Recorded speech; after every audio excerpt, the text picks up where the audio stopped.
दोस्तों, रूस और भारत के रिश्ते हमेशा से ही अच्छे रहे हैं और दोनों ही देशों ने एक दूसरे को अलग अलग मोर्चे पर हमेशा समर्थन किया है। लेकिन बात 1967 की है, जब दोनों देशों के बीच के रिश्ते खराब हो गए और इसका कारण था सोवियत संघ के क्रूर तानाशाह स्टालिन की बेटी। तो आखिर क्या था ये पूरा मामला और अमेरिका ने स्टालिन की बेटी को भारत से चोरी छिपे अपने देश क्यों भेज दिया? चलिए जानते हैं आज की हमारी इस वीडियो में। तो दोस्तों, लेनिन की मौत के बाद ही स्टालिन रूस के शासक बने। 1920 के दशक के आखिर तक स्टालिन सोवियत संघ के क्रूर तानाशाह बन चुके थे। अब यूँ तो जोसेफ स्टालिन खुद को एक नरम दिल और देशभक्त नेता के तौर पर प्रचारित करते, लेकिन वो अक्सर उन लोगों को मरवा देते थे जो उनका विरोध करते, फिर चाहे वो सेना के लोग हो या फिर कम्युनिस्ट पार्टी के। 1919 में जोसेफ स्टालिन ने नाडेडा एल्यूएवा से दूसरी शादी की और इस शादी से स्टालिन की एक बेटी स्वेतलाना और एक बेटा वेसिली हुआ। लेकिन स्टालिन अपनी दूसरी पत्नी के साथ बहुत बदसलूकी करते और उनकी दूसरी पत्नी नाडेडा ने 1932 में खुदकुशी कर ली। हालांकि आधिकारिक तौर पर यही बताया गया कि उनकी मौत बीमारी की वजह से हुई। इसके बाद स्वेतलाना को 16 साल की उम्र में अपनी मां की मौत के कारण का पता चला।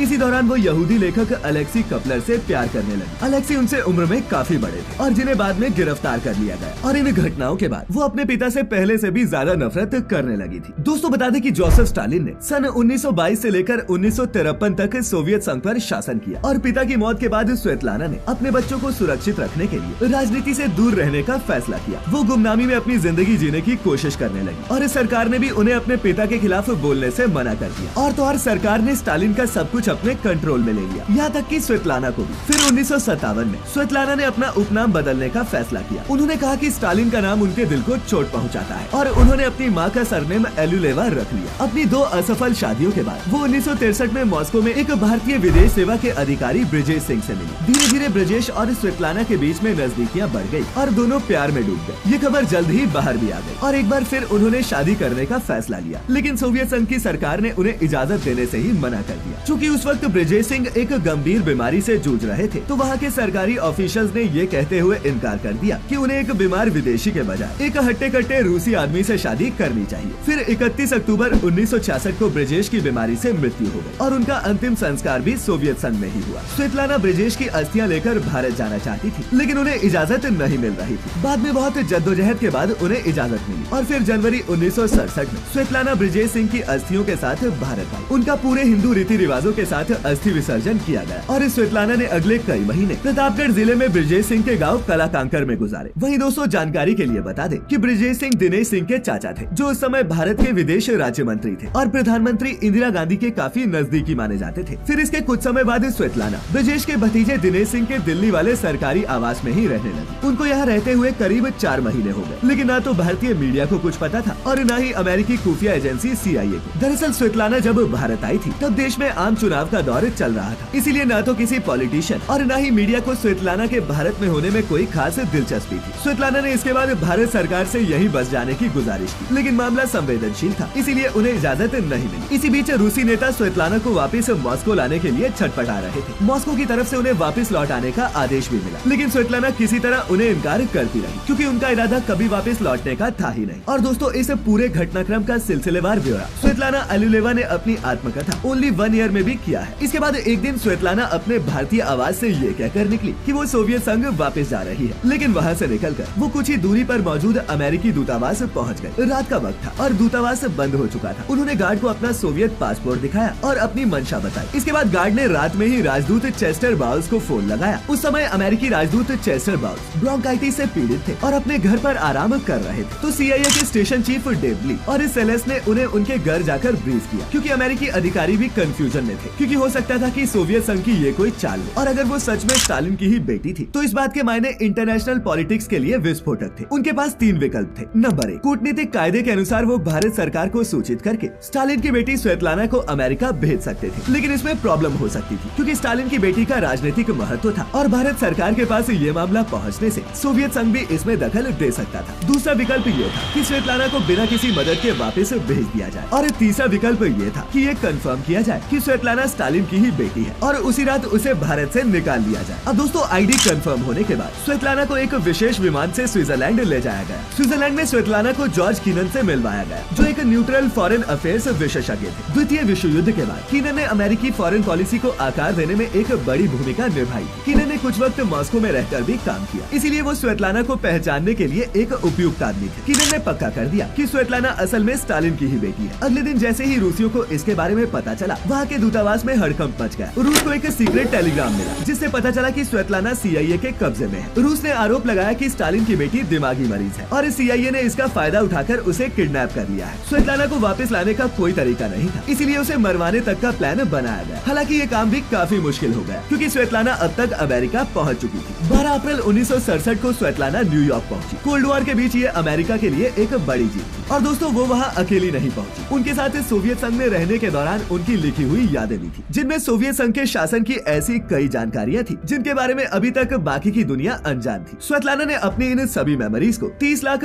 की भारी भरकम कीमत पर बेच दिया। और दोस्तों यही वो घटना थी जिसके चलते सोवियत संघ और भारत के रिश्ते भी खराब हो गए। सोवियत संघ के अधिकारी भारत पर CIA से मिले होने का आरोप लगा रहे थे और वो ये कहते हुए काफी नाराज भी हुए कि एक खास मेहमान का भी सही से ख्याल नहीं रखा गया। सोवियत संघ की नाराजगी के चलते ही भारत ने अपना एक दूत स्विट्जरलैंड में स्वेतलाना के पास भेजा था और एक दस्तावेज पर हस्ताक्षर भी करवाए थे जिस पर लिखा था कि भारत ने उनकी अमेरिका जाने में कोई मदद नहीं की। इसके अलावा सोवियत संघ छोड़ने के फैसले को लेकर उन्होंने कहा कि वो बेकार जिंदगी नहीं जीना चाहती थी। स्वेतलाना अपने 21 साल का बेटा और 17 साल की बेटी को मॉस्को ही छोड़कर आ गई। उन्होंने भारतीय अधिकारियों के जरिए अपने बच्चों के लिए 15 पन्नों का एक खत भी छोड़ा था जिसमें उन्होंने बताया था कि उन्होंने किन कारणों से मॉस्को छोड़ दिया। लेकिन अफसोस की बात ये रही कि ये खत कभी भी उनके बच्चों तक नहीं पहुंच सके और स्वेतलाना की बेटी उनसे इतनी खफा थी कि उसने जिंदगी भर उनसे बात नहीं की। अमेरिका में रहते हुए स्वेतलाना ने एक और शादी की जिससे उन्हें एक बेटी हुई। स्वेतलाना ने अपनी आगे की अधिकतर जिंदगी अमेरिका में ही गुजारी और 1984 में वो एक बार फिर मॉस्को लौटी। स्वेतलाना ने अपना कुछ वक्त इंग्लैंड में भी बिताया जिसके बाद वो वापस अमेरिका आ गए, लेकिन उनकी ये आखिरी शादी भी टूट गई और उन्होंने अपने आखिरी दिन गरीबी में बिताए। अमेरिका में रहने के दौरान उन्होंने अपने अनुभवों के बारे में लिखा। मुझे लगा था अमेरिका एक आजाद दुनिया है जहाँ महामानव रहते हैं, लेकिन यहाँ रहने के दौरान मैंने पाया कि सोवियत संघ और अमेरिका में बहुत अंतर नहीं, यहाँ भी वैसे ही मूर्ख रहते हैं जैसे सोवियत संघ में। दरअसल अमेरिका में रहते हुए भी उन्हें वो आजादी नहीं मिल पाई थी जिसकी उन्हें उम्मीद थी और उन्हें कुल 40 बार अपना घर बदलना पड़ा। उन्हें आर्ट्स और लिटरेचर में रुचि थी, लेकिन उनके पिता ने उन्हें जबरदस्ती पॉलिटिक्स और हिस्ट्री की पढ़ाई कराई। अमेरिका आकर उन्हें लगा कि वो अपनी रुचि को आगे बढ़ा पाएंगी, लेकिन यहाँ भी स्टालिन के नाम ने उनका पीछा नहीं छोड़ा और अपनी पूरी जिंदगी स्टालिन की छाया में जीने के बाद साल 2011 में उनकी एक लंबी बीमारी के बाद मौत हो गई। अब दोस्तों वीडियो के अंत की तरफ आपको उस स्टालिन के बारे में भी थोड़ा बता देते हैं जिसकी बेटी की कहानी आपने अभी सुनी। तो दोस्तों जोसेफ स्टालिन वो शख्सियत है जिसे हीरो और विलन दोनों के तौर पर जाना जाता है। उन्होंने सोवियत संघ को ताकतवर बनाया और दूसरे विश्व युद्ध में हिटलर को हराकर इतिहास रचा। करीब 2.5 दशक तक सोवियत संघ की राजनीति में उनका दबदबा रहा। उनको रूस के लौह पुरुष के तौर पर भी जाना जाता है और स्टालिन नाम का मतलब ही होता है आयरन मैन। अब जहाँ रूस में उनके योगदानों को याद किया जाता है, वहीं उन पर जुल्म सितम की इंतहा करने के भी कई आरोप लगे हैं। कहा जाता है कि उनकी नीतियों ने लाखों लोगों की जान ली। और दोस्तों ये भी काफी इंटरेस्टिंग है कि जिस जोसेफ स्टालिन ने हिटलर जैसे ताकतवर तानाशाह को मार दी, वो खुद एक ऐसा तानाशाह बना जिस पर लाखों लोगों की बेरहम मौत का इल्जाम है। 1924 में लेनिन की मृत्यु हुई और लेनिन की मौत के बाद स्टालिन ने अपने दांव पेचों से अपने सभी प्रतिद्वंदियों को चित कर दिया और कम्युनिस्ट पार्टी पर अपना कब्जा बना लिया और आगे चलकर वो सोवियत संघ के तानाशाह बन गए। सत्ता में आने के बाद स्टालिन ने सबसे पहले सोवियत संघ को एक इंडस्ट्रियल सुपर पावर बनाने के लिए काम करना शुरू किया। इसके लिए कई पंचवर्षीय योजनाओं का ऐलान भी किया गया। उनके विकास का मॉडल अर्थव्यवस्था पर सरकारी नियंत्रण पर आधारित था। उन्होंने किसानों से जबरन जमीन लेना शुरू कर दिया और जब लाखों किसानों ने स्टालिन का फरमान नहीं माना तो उनको सजा के तौर पर या तो गोली मार दी गई या फिर देश निकाला दे दिया गया। लोगों की जमीन जबरन छीनने की वजह से पूरे सोवियत संघ में अकाल जैसी स्थिति पैदा हो गई, जिससे लाखों लोगों की मौत हुई। यही नहीं, स्टालिन ने अपने राजनीतिक विरोधियों को कुचलने के लिए अपनी ताकत का खूब इस्तेमाल किया। उन्होंने गुप्तचर पुलिस की ताकत बढ़ाई और लोगों को एक दूसरे की जासूसी करने के लिए उकसाया। लाखों लोगों को या तो मरवा दिया गया या फिर जबरन मजदूरी कराने वाले शिविरों में भेज दिया गया। तो दोस्तों कुछ ऐसा था रूस का क्रूर तानाशाह स्टालिन। आपको आज की हमारी ये स्टोरी कैसी लगी नीचे कमेंट्स में लिखकर जरूर बताएं और अगर अच्छी लगी हो तो इसे अपने दोस्तों के साथ भी शेयर करें। ऐसी सभी इंटरेस्टिंग वीडियोस देखते रहने के लिए चैनल को सब्सक्राइब करना और बेल आइकन पर क्लिक करना न भूलें। तो जल्द ही फिर मिलेंगे, तब तक के लिए आपका बहुत बहुत शुक्रिया।